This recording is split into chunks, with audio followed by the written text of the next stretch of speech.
Olá, sejam muito bem-vindos. Estamos iniciando com este vídeo a nossa jornada sobre a formação do preço de venda correto. Tá?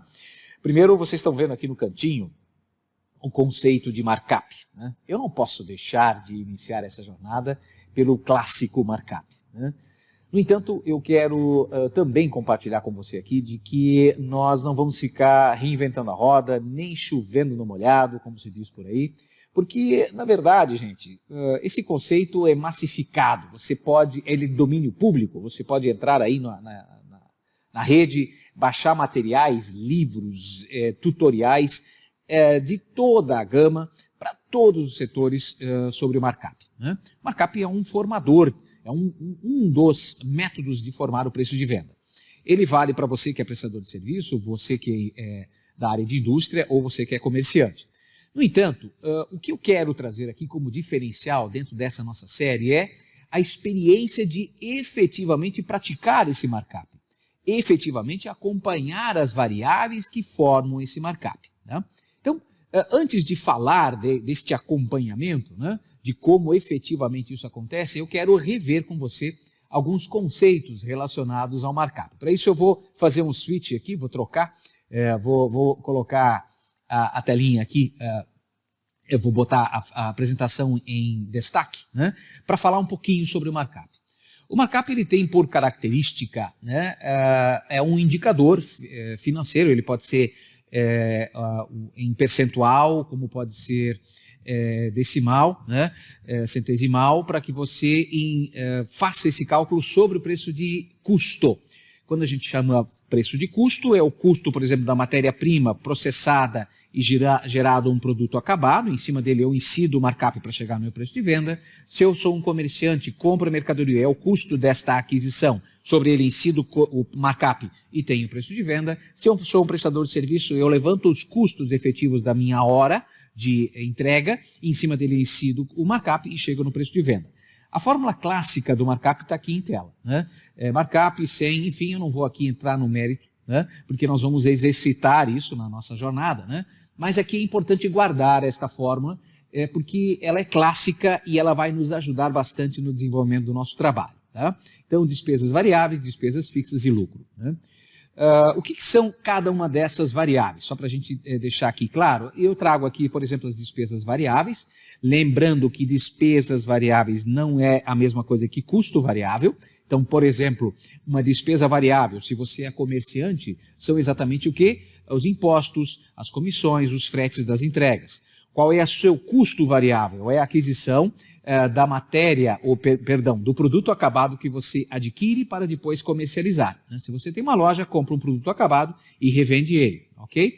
Se você é uma indústria, você tem a aquisição da matéria-prima, processa, gera um produto acabado e tem, então, o custo variável, que é o produto acabado, né? Dentro de uma ficha técnica, perfeito? Então, só para a gente ter uma ideia qual é a diferença. Para nós, por exemplo, prestadores de serviço, é isso aqui, né? São as despesas e o nosso custo variável, né? São as variáveis que formam o custo da minha hora, perfeito? Então, só para deixar isso muito claro. Né? Adiante, despesa fixa, né? O que são então as despesas fixas? Aqui também eu quero trazer um pouco mais, uma pitada a mais do que os cursos normais trazem. Né? O que é no dia a dia? Classicamente eu tenho três grupos, né? Eu tenho as despesas operacionais, água, luz, telefone, aluguel, a tua estrutura necessária para prestar o seu serviço ou para comercializar os seus produtos ou produzi-los, perfeito? Esse é muito clássico, mais fácil e todo mundo faz com muita facilidade e agilidade. Tá? As despesas financeiras é que começa aqui um detalhe. Né? Despesa financeira, então é juros? Sim, também. Mas aqui eu quero trazer para vocês o seguinte.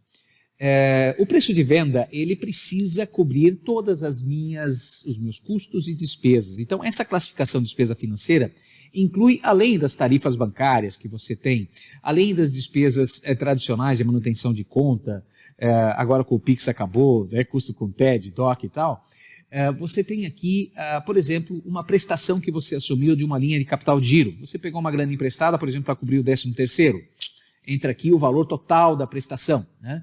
Por que eu falo assim? Porque na contabilidade eu tenho o valor que é devolvido do capital e a despesa financeira para a contabilidade fica só a parte dos juros que você está pagando. No entanto, nesse conceito de preço de venda, e agora trazendo a experiência, velho, você tem que colocar tudo no preço de venda, né? Então, isso aqui, a despesa financeira nessa categoria, nós estamos incluindo, por exemplo, inclusive, essas despesas com o valor da prestação que você precisa devolver da grana que você pegou emprestada, tá?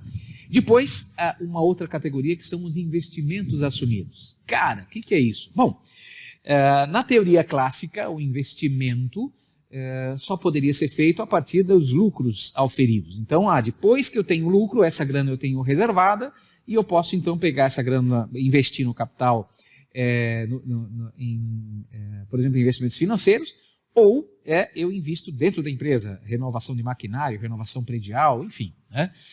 Teoricamente, mas na prática não é assim, a gente vai fazendo tudo junto, né? Ou seja, bota aí os investimentos, assume uma linha de empréstimo, financiamento de longo prazo para comprar uma máquina, para comprar um carro, entra nessa categoria de despesa fixa. Eu estou desassociando um pouco da linha contábil, mas na prática eu preciso colocar isso no mesmo saco, porque é de lá que vai sair o meu preço de venda, tá? Então, o resumo nessa nossa primeira dica é que você não deixe de atentar para essa escala que eu vou comentar agora, tá? Então, a escala é a seguinte. Primeiro, eu levanto efetivamente as minhas despesas fixas. Aqui eu já dou mais detalhes, né? Aluguel, telefone, salários, encargos do pessoal administrativo, salários e encargos do pessoal comercial. Por quê? Porque a mão de obra direta, aquilo que você está diretamente associada à prestação de serviço, está aqui embaixo, ó, custos variáveis de mão de obra, né? Então, isso entra aqui em despesa fixa. Depois eu tenho depreciação de bens. Gente, a quantidade de empresários que simplesmente não faz essa conta é enorme, né? Então, velho, aqui não esquece que a máquina que você usa para costurar, ou o caminhão que você usa para fazer entrega, o computador que você usa para fazer as gravações, cara, isso desgasta, isso, se não só fisicamente, mas tecnologicamente. Eu preciso repor isso. Então, eu preciso fazer a depreciação dos bens, ou seja, incluir isso no meu preço de venda. Eu não posso esquecer as despesas financeiras, que a gente já comentou agora há pouco, né? Tem as despesas variáveis, que nós também já comentamos, né? As principais são comissões, impostos sobre vendas, ok? E aí vem os custos variáveis. Aí eu começo já a trabalhar a questão já atendendo aqui tanto os três segmentos, né? Indústria, comércio e serviços. Quem são os meus custos variáveis, por exemplo, para uma empresa, se a sua empresa é uma empresa que instala ar-condicionado, né? Então, o cara vai lá e compra, às vezes, o equipamento, ou, não, além do equipamento, eu tenho todo o acabamento para entregar a instalação do ar-condicionado. Beleza. Se você é dono de uma oficina mecânica, cara, custo variável é aquilo que você comprou da sua da loja de autopeças para colocar no carro do seu cliente, né? Então, está aqui, né? E aí vem a questão dos custos variáveis, que aí é a mão de obra direta, ou seja, por exemplo, usando de novo o exemplo do mecânico, quais são os profissionais alocados nesta área, neste segmento ou neste carro, né? Para que você tenha uma ideia de quanto custa efetivamente a hora do teu profissional, né? Quantas horas úteis de fato ele gera de negócio, entra aqui. Então perceba que a gente está vindo de um macro conceito de markup, mas agora a gente está entrando no dia a dia, pegando realmente, botando a mão na massa, né? Então isso impacta de forma definitiva, não é nem significativa, é definitiva no resultado da sua empresa. Em cima disso tudo, quando eu tenho isso muito bem mapeado e acompanhado, lógico que eu vou jogar o quê? A minha margem de lucro. Eu quero lucro sobre tudo isso, né? Então eu já tenho um quadro extra que é exatamente trabalhar essa questão da margem de lucro. Bom, mas e aí, Carlos? O que a gente faz agora? Bom, agora, quando eu tenho essas despesas delineadas, acompanhadas, escrutinadas, então isso eu preciso acompanhar, porque não é só bater uma foto agora. A empresa é um organismo vivo, isso aqui muda, né? Então eu preciso acompanhar isso, orçado versus realizado.